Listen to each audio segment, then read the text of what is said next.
अस्सलामु अलैकुम वरहमतुल्लाहि वबरकातुहू। आज अख रेसिपी वस्त हाक। वस्त हाक दो किस्म, रेड तो बे ग्रीन। यह मिक्स कर्म, यह असल टेस्टी गसान तो बे रन्नस मज आसान। अत चोट बना अत वस्त हाकस। यह फ़ायदेमंद यह रेसिपी, यह सीजनी रेसिपी आसान। यह सीजनस आसान यह वस्त हाक। यह छलित थोमुत बे त्रोमुत पच गंड रुहन सब्ज सब्ज सह ऊर अत त्रोमुत। वन करो वो रनो यह। बिस्मिल्लाह। ये करो अत तेल ऐड। तेल आव वो त्रो गंड गोड करो यह गोल्डन कलर। बिस्मिल्लाह। यह गंड गो फ्राई वन त्रो अत वस्त हाक। बिस्मिल्लाह।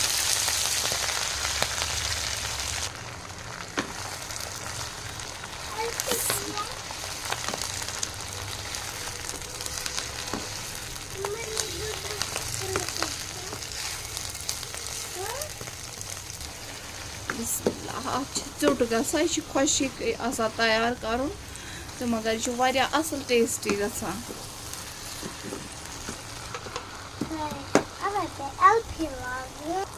बिस्मिल्लाह। ये करो अत नून चमच ऐड। नून हिसाब सान त्राउन क्या खुशक गसान तो बे तलुन असल दिन क्या अत शहलुन आसान। वन त्रोस ये रुहन पेस्ट।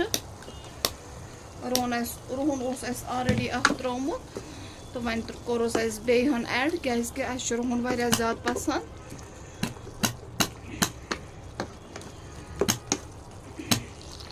अत ज़्यादा मसाल सजा कि अत त्रोन खड़ा मसाल कहीं अत पन टेस्ट वारिया असल आसान। ये कर बह लिदर ऐड। बे त्रोस मरचांगन 1.5 चमच। ये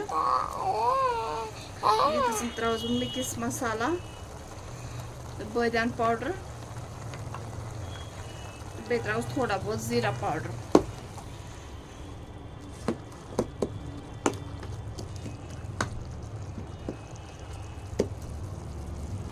अत आब ऐड कर कह पन आब सठा आसान। यह अथ आबस मज तैयार गसान। अथ आबस मज पाक त लगा तलन त लगा तो पत यह खुशक त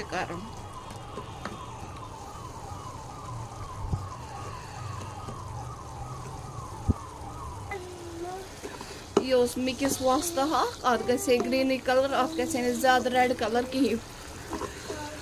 ब्या रेसिपी अनो सह अनो पूर रेड कलर वस्त हाक, तक करो न ग्रीन वस्त हाक ऐड कहीं।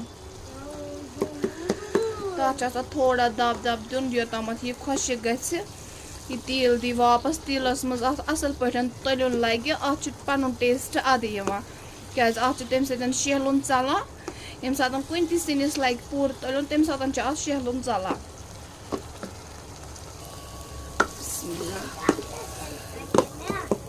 माशाअल्लाह यह गो वो तैयार। वो अत क्या वथा इसलिए इस चीज़ खुशक गसान तथ हिसाब सान नून त्राउन। यह टोटल क्या चूंच वोथ या वो दिमो 2-3 मिनट तलन तो वालो पे यह बोन।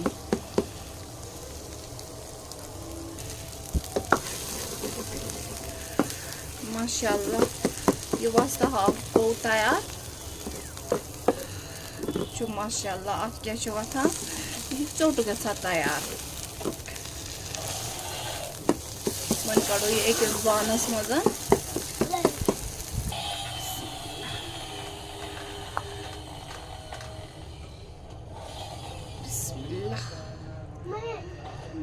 वन कोड यह वस्त हाक किस बानस मज। माशाअल्लाह वो अत क्युत खुशक चोट गसान। अगर सोन यह वस्त हाक वीडियो पसंद आमुत चैनल करो लाइक सब्सक्राइब बे करो शेयर बे अगर मेरे फेसबुक पेजस पे वुचा पेज फॉलो करा अल्लाह हाफिज।